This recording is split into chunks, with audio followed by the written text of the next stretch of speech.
Assalamualaikum dan salam sejahtera kepada penonton dan pendengar rancangan Alam Misteri di channel ZS Channel. Rancangan ini akan mengetengahkan kisah seram dan misteri yang berlaga di dunia kita. Saya, Zahir Solihin, sebagai penyampai anda. Ini merupakan video pertama untuk rancangan dan channel ini. Sebagai peringatan, kisah yang disampaikan adalah sebagai hiburan semata-mata.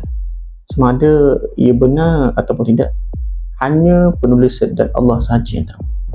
Kisah untuk episod pertama kali ini, aku akan menceritakan tentang naga, makhluk mitos atau makhluk gaib.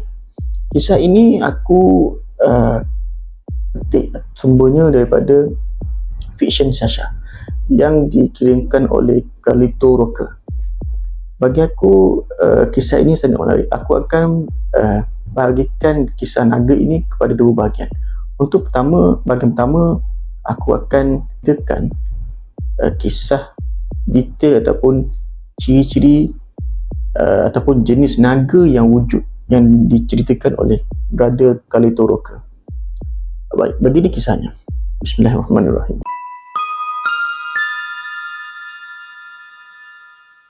Asal kejadian naga. Ramai yang menganggap bahawa naga adalah seekor makhluk dongeng yang hanya wujud di dalam buku cerita dan filem semata-mata.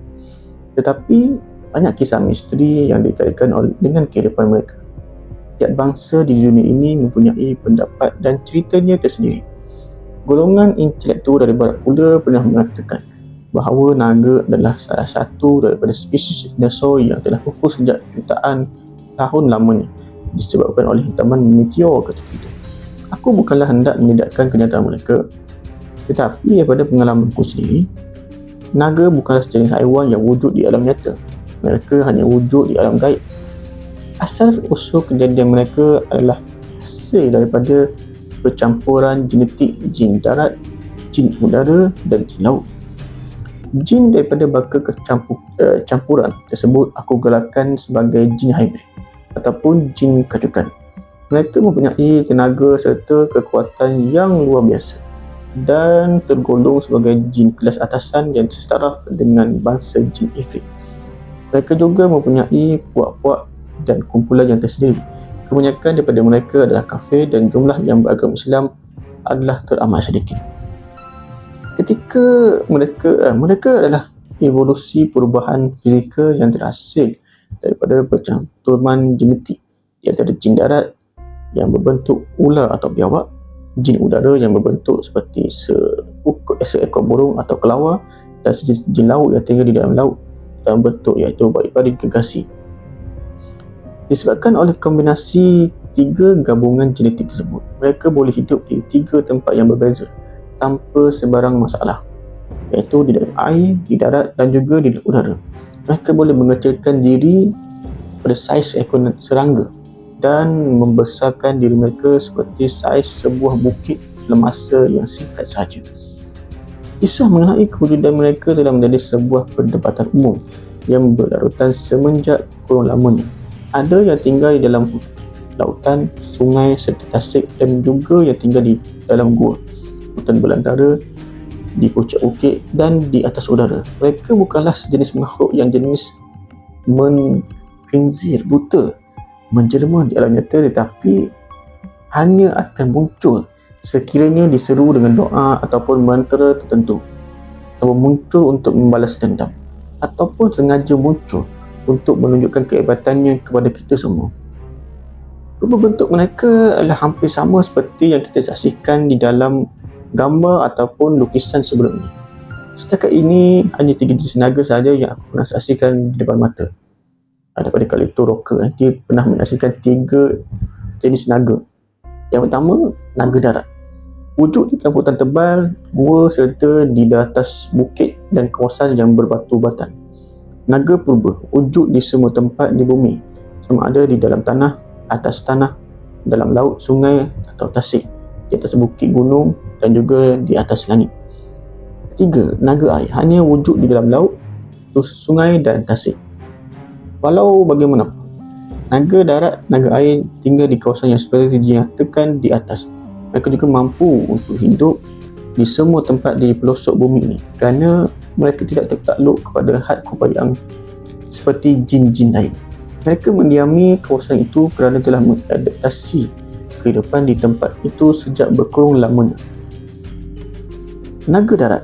Naga ini adalah sejenis berlainan daripada bentuk fizikal naga yang lain. Bentuk badan mereka adalah seperti manusia biasa, boleh terbang dan menggunakan kaki untuk berjalan. Berketinggian 9 hingga 10 kaki. Mempunyai sepasang kepak besi di belakang badan, sepasang tangan dan juga sepasang kaki. Kepala mereka berbentuk seperti seekor iguana. Kulitnya adalah besi berwarna hitam, bergigi taring, mempunyai 2 tanduk panjang dan bermata bulat berwarna hitam. Lazimnya mereka hidup di dalam sebuah kumpulan kecil yang berjumlah di antara 5 hingga 8 ekor sahaja. Mereka bersifat ganas, agresif, emosional tidak bertempat dan panas parang. Salah satu daripada sebab mengapa kadang-kadang hutan ataupun pokok tiba-tiba sahaja berasap dan terbakar dan disebabkan oleh mereka. Pendapatan mereka mungkin telah diceroboh ataupun diganggu oleh manusia, maka atas sebab itu mereka bertindak balas dengan membakar tempat tersebut. Ada juga kes yang lebih turut di mana mereka akan mengikut seseorang itu sehingga ke rumahnya lalu membakar kelengkapan dan peralatan di dalam rumah tersebut sedikit demi sedikit sehingga mereka berpuas hati. Mereka akan mendiami rumah tersebut selagi dendam mereka tidak terlunas. Mereka hanya akan menampakkan diri mereka bila terasa terancam ataupun ketika mencari sumber makanan. Sekiranya anda berjalan di dalam hutan tebal dan tiba-tiba ternampak seekor ataupun sekumpulan manusia di dalam keadaan berkilat seperti besi, dan janganlah kita tegur, jangan renung dan berlagak seperti biasa sahaja, kerana mereka mungkin sedang mencari makanan ataupun sedang memburu sesuatu. Apabila aku sudah berpesan begitu, maka ikutilah sahaja arahan tersebut kerana mereka sangat agresif dan boleh memberi ancaman kepada diri anda semua. Jangan sesekali bermandai-mandai dan mengambil gambar ataupun beramah mesra dengan mereka semua. Banyakkan membaca ayat 1000 dinar dan memohon perlindungan daripada Allah Ta'ala. Mereka adalah golongan jin hybrid yang kekuatannya adalah berganda berbanding dengan makhluk halus yang lain, yang kebanyakannya berasal daripada sejenis golongan sahaja. Yang kedua, naga purba. Naga purba pula adalah seekor naga yang tertua di kalangan jin hybrid yang berbentuk naga. Usia mereka sangat panjang sehingga ada yang telah mencecah ribuan tahun usianya. Secara fizikal, mereka berbentuk seperti seekor biawak yang sangat besar tetapi mempunyai sayap dan bertanduk 2. Mereka digeruni oleh semua jenis naga dan jin lain kerana kehebatan, kekuatan dan kelincahan yang luar biasa. Mereka jarang muncul kerana secara nyata kecuali telah disuruh oleh seseorang yang mahir di dalam ilmu kebatinan seperti pemoh dan pawang profesional. Pada zaman dahulu, terdapat sesetengah manusia yang pernah membuat perjanjian dengannya untuk kekebalan serta kekuatan diri, menjaga harta benda dan menjaga ahli keluarga mereka. Lalu perjanjian tersebut telah terikat mati sesama mereka sehingga ke hari kiamat. Akibat daripada perjanjian tersebut, wujudlah sejenis saka iaitu saka naga yang akan mengikut dan menjaga keturunan pemiliknya sehingga ke hari kiamat kelak. Saka naga adalah sejenis saka yang berada dalam profil tinggi dan tidak ramai orang yang mampu untuk membelanya kerana terlalu banyak pantang larang dan syarat yang harus diikuti oleh pemiliknya. Saka naga boleh diibaratkan sebagai sejenis saka yang sangat jarang dimiliki dan ianya hampir pupus berikutan tidak ramai bomoh atau pawang yang mempunyai ilmu di dalam mengendalikan saka tersebut. Naga purba juga boleh merasuk manusia. Aku teringat pada kisah yang pernah diceritakan oleh seorang sahabatku yang bertugas sebagai kurator muzium dahulu.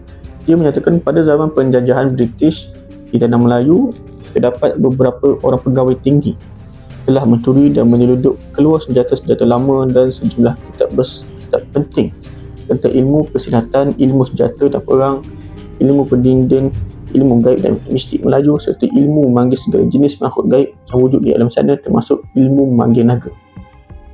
Korang bayangkan, Anda bayangkan, harta warisan milik nenek moyang kita yang paling bernilai kini berada di dalam bilik kebal di dalam Arkib Vatican City, juga Arkib England. Ia hanya boleh diakses oleh orang-orang tertentu sahaja, seperti Perdana Menteri ataupun raja-raja. Apa yang tinggal hanyalah sekadar mukadimah daripada ilmu-ilmu tersebut. Perkongsian daripada Brother Carlito Rocker. Ketiga, naga air. Bentuk naga air sama seperti gambaran naga yang kita selalu lihat menerusi gambar, lukisan ataupun di dalam filem. Mereka tinggal jauh di dalam laut, sungai dan tasik. Kadang-kala mereka akan menjelma dan menunjukkan diri mereka di depan manusia supaya manusia tersebut rasa takjub dan untuk memberi peringatan bahawa kawasan tersebut adalah di bawah naungan kuasanya. Contoh yang boleh aku berikan adalah naga di Tasik Chini dan naga Tasik Bera. Setengah manusia dapat melihat dengan jelas rupa dan bentuk keadaan mereka itu, manakala yang lain pula mungkin berpeluang untuk menyaksikannya. Kehadiran mereka dapat dirasai apabila permukaan air berkocak dengan kuat serta bunyi seperti ular yang berdesir, bauannya ikan yang kuat serta kemunculan angin yang bertiup dengan kuat di kawasan tersebut. Apabila ia muncul secara fizikal, anda akan nampak seperti seekor ular sawa ataupun anaconda yang sangat besar, panjang, sedang berlingkar-lingkar di atas air ataupun berterbangan sambil menghembuskan api di kawasan itu. Warna sisik mereka adalah hijau pekat ataupun hitam pekat. Mempunyai dua tanduk, bersesungut panjang seperti sesungut ikan keli. Mempunyai 8 atau 12 kaki. Berkepala seperti seekor kelawar tetapi tidak mempunyai sayap. Ada juga yang menyatakan yang mempunyai 2 kepala dan 3 kepala. Mereka tinggal secara bersendirian di habitat tersebut. Seperti yang sudah diketahui ramai, jin yang asalnya daripada bangsa jin air adalah jin yang bersifat ganas dan kuat bertahan lagi jin hybrid seperti naga ini. Masyarakat begitu taksub untuk melihat kemunculan mereka, tetapi ketahuilah bahawa mereka bukanlah seperti naga yang diceritakan di dalam buku dongeng itu. Mereka boleh menculik manusia dan membawanya ke alam mereka dan besar kemungkinan boleh mengancam nyawa manusia tersebut. Hembusan api mereka sahaja sudah cukup berbisa dan boleh mendatangkan kerosakan kepada ekosistem alam dan diri kita sendiri. Sifat nakal mereka ketika menyakat manusia kadang-kala sama seperti hantu air. Walau bagaimanapun, mereka tidak sekejam hantu air kerana mereka tidak akan menagut nyawa seseorang manusia tanpa sebarang sebab yang munasabah. Mereka hanya akan bertindak apabila manusia itu telah mencederakan dirinya sehingga secara sengaja ataupun tidak. Ada di kalangan mereka yang disediakan saka dan juga mereka boleh merasuk jasad manusia sama seperti naga purba. Ini perkongsian daripada Brother Carlito Rocker. Bagi aku sangat detail dan sangat menarik.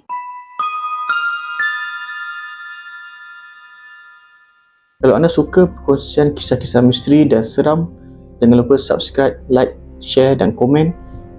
Kalau anda juga mempunyai kisah seram dan misteri, bolehlah kirimkan kisah anda ke email alammisteri2023@gmail.com. Semoga berjumpa lagi di lain episod. Assalamualaikum.